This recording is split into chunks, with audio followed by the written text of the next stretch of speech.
నమస్తే. సో నిన్న రేవంత్ రెడ్డి బీఆర్ఎస్ పైన ఘాటు వ్యాఖ్యలు చేశారు.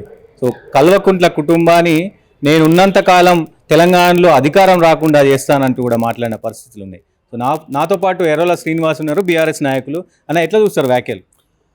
గాంధీ కుటుంబం ఉన్నంతసేపు, ఇక్కడ రేవంత్ రెడ్డి గారు ఉన్నంతసేపు, ఇటు రాష్ట్రంలో అటు దేశంలో కాంగ్రెస్ పార్టీ అధికారంలోకి రాదు. ఇది కూడా రాసి పెట్టుకో. రేవంత్ రెడ్డి కాదు కదా, రాహుల్ గాంధీ జేజమ్మ దిగొచ్చిన బీఆర్ఎస్ పార్టీ అధికారంలోకి రావడాన్ని ఎవరు అడ్డుకోలేరు. మీరు 80 సీట్లు అంటారు కదా, 100 సీట్లు 2029లా 28లా ఎన్నిక ఎప్పుడైనా సరే 100 సీట్లు బీఆర్ఎస్ పార్టీ గెలుస్తుంది. కేసీఆర్ ముఖ్యమంత్రిగా ఉంటాడు. 10 సీట్లు కాంగ్రెస్ పార్టీ గెలుస్తుంది. ప్రతిపక్షం కూడా మీరు నోచుకొని దుస్థితిలో కాంగ్రెస్ పార్టీ ఉంటుంది. ఇది కూడా తెలుసుకోండి. సో ఎందుకు అంత అంటే రేవంత్ రెడ్డి ఒక రకమైన ఘాటు వ్యాఖ్యలు ఎందుకు చేసిండు అనుకోవచ్చు? రేవంత్ రెడ్డి గారు ఫ్రస్ట్రేషన్లో ఉండి మాట్లాడినట్టు చాలా స్పష్టంగా అర్థమైంది. కేసీఆర్ గారు ఒక్కరోజు ప్రెస్ మీట్ పెడితే గంట మాట్లాడితే ముఖ్యమంత్రి క్యాబినెట్ అందరికి కూడా అసలు నరాలు కట్ అయిపోయినాయి. ఎవరికి కూడా మైండ్ పనిచేస్తలేదు, మైండ్ బ్లాక్ అయిపోయింది. కేసీఆర్ అడిగినటువంటి ప్రశ్నలకు సమాధానం లేక, కేసీఆర్ మాట్లాడుతున్నటువంటి వాటికి సమాధానం చెప్పలేక, ప్రశ్నలు లేక, సమాధానం లేక, చెప్పుకోలేక, చెయ్యలేక వాళ్ళంతా కూడా ఫ్రస్ట్రేషన్కి వెళ్ళిపోయి ఫ్రస్ట్రేషన్లో మాట్లాడుతున్నటువంటి మాటలే. ఇలా ముఖ్యమంత్రి గారు చిన్నపిల్లల మీటింగ్లో అదే మాట్లాడతాడు, మహిళలతో మాట్లాడితేనే అదే బూతులు మాట్లాడతాడు. సర్పంచులు కొత్తగా ఎన్నికైన సర్పంచులు కాస్త ఎన్నికైన సర్పంచుల సన్మాన సభలో కూడా ముఖ్యమంత్రి గారు మాట్లాడుతున్నటువంటి భాష ఏంది? లావుల తొండలిడుస్తా, మేము పేగులు మెడలేసుకుంటా, తొక్కుకుంటూ వెళ్తా, పండబెట్టి తొక్కుతా, నా కొడుకులారా, నీ అవ్వ నీ అయ్య గీదా ముఖ్యమంత్రి. సీఎం అంటే నోటికొచ్చినట్టు మాట్లాడు కాదు, సీఎం అంటే బూతులు మాట్లాడడం కాదు. సీఎం అంటే ఈ రాష్ట్ర ప్రజలకు, సీఎం అంటే చిల్లర మాటలు మాట్లాడు కాదు కదా. సీఎం అంటే ఈ రాష్ట్ర ప్రజలకు ఒక ప్రతినిధి. భావితరాలు ఎట్లుండాలి, పిల్లలు లేకుంటే పెద్దలు, ఈ అన్ని వర్గాల ప్రజలు పక్క రాష్ట్రాలు పక్క దేశాలు చూస్తాయి.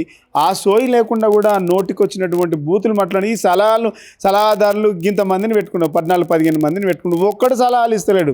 కానీ కేసీఆర్ బయటికి వచ్చి నేను ఏదో సూచన చేస్తాను అనుకున్నా కానీ తోలు తీస్తా అంటాడు. మా సర్పంచ్లే కేసీఆర్ తోలు తీస్తారని కూడా మాట్లాడుతున్నారు.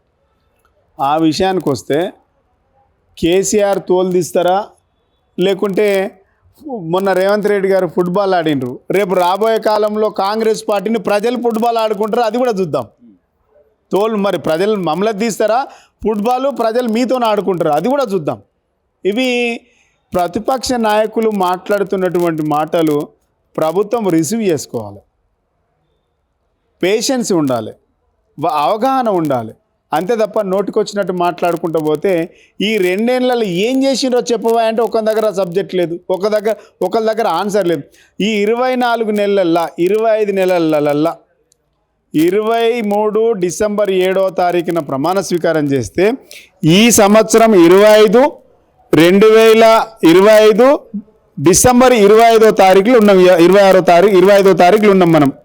ఇంకా 5 రోజులు అయితే మనం కొత్త సంవత్సరానికి పోతాం. ఈ కొత్త సంవత్సరం దాటడానికి ముందైనా, కొత్త సంవత్సరంలో అడుగుపెట్టడానికి ముందైనా, ఈ పాత సంవత్సరం వదిలేసి కొత్త సంవత్సరంలో అడుగుపెట్టడానికి ముందైనా ఈ ప్రభుత్వానికి, ముఖ్యమంత్రికి, క్యాబినెట్కు చిత్తశుద్ధి ఉంటే, దమ్ముంటే, ధైర్యం ఉంటే, ఖలీజా ఉంటే మేము పలానా మంచి పని చేసిన మనం ఒక్కటి ముందుకు వచ్చి చెప్పండి. ముఖ్యంగా హరీష్ రావు గురించి, ముఖ్యంగా కేసీఆర్ పక్కన ఒక నల్లికుంట్లో ఉంటాడు అని ఘాటు వ్యాఖ్యలు చేసింది. ఎట్లా చూస్తారు? ఇప్పుడు నేనేమంటున్నా, ముఖ్యమంత్రికి ఆన్సర్ లేక, ముఖ్యమంత్రికి సమాధానం లేక పర్సనల్ అటాక్ చేస్తాను. మాకు మాట్లాడరాదా? నోటుకు దొరికిన నల్లికుట్లలో ఇవ్వడానికి మాకు అనరాదా? 6 గ్యారంటీలు ఇచ్చి తప్పించుకున్న నల్లికుట్లలో ఇవ్వడానికి మాకు అనరాదా? 420 హామీలు ఇచ్చి తప్పించుకున్న నల్లికుట్లో వాళ్ళని అనరాదా? మాకు సంస్కారం అవ్వడం వస్తుంది కదా. చదువుకున్నాం, భావితరాలకు ఏం నేర్పియాలి, ఎట్లా నేర్పియాలి, ఏం నేర్పిస్తారు? 24 గంటల కరెంట్ ఇస్తామని చెప్పి తప్పించుకున్న నల్లికుట్లలో ఎవరు అనరాదా మాకు? బండి సంజయ్ మాట్లాడుతూ ఇందాక ప్రెస్ మీట్ పెట్టి మాట్లాడిండు. ముఖ్యంగా కేసీఆర్ను రేవంత్ రెడ్డి తిడితే కేసీఆర్కు సింపతి వస్తుంది కాబట్టి ఇద్దరు కావాలని తిట్టుకుంటున్నారు అనేది కూడా ఆ టైప్లో మాట్లాడింది. ఎవరు? బండి సంజయ్. బండి సంజయ్ ఈ రాష్ట్రానికి ఉన్నా ఒకటే, లేకున్నా ఆయనకు పెద్ద ఫరక్ పడదు. ఆయన జోకర్. ఇటు రాష్ట్రానికి ఏం లేదు లాభం, అటు దేశానికి ఏం లేదు. ఆయన ఎవడు పట్టించుకుంటాడు? ఆయన ఫస్ట్ అక్కడ కరీంనగర్లో గెలిపించింది కదా, కరీంనగర్కి ఏం చేస్తాడో చెప్పమని చెప్పాలి. ఈ 2 ఏళ్లల్లో ఆయన మంత్రి అయిపోయింది కదా, మంత్రి అయినప్పటి నుంచి ఇప్పటి వరకు ఈ రాష్ట్రానికి ఏదన్నా ఒక మంచి పని చేసినా చెప్పే దమ్ముందా బండి సంజయ్కి? ఈ బండి సంజయ్ కూడా మాట్లాడితే బండ కట్టుకొని బయలు దుంకాలి.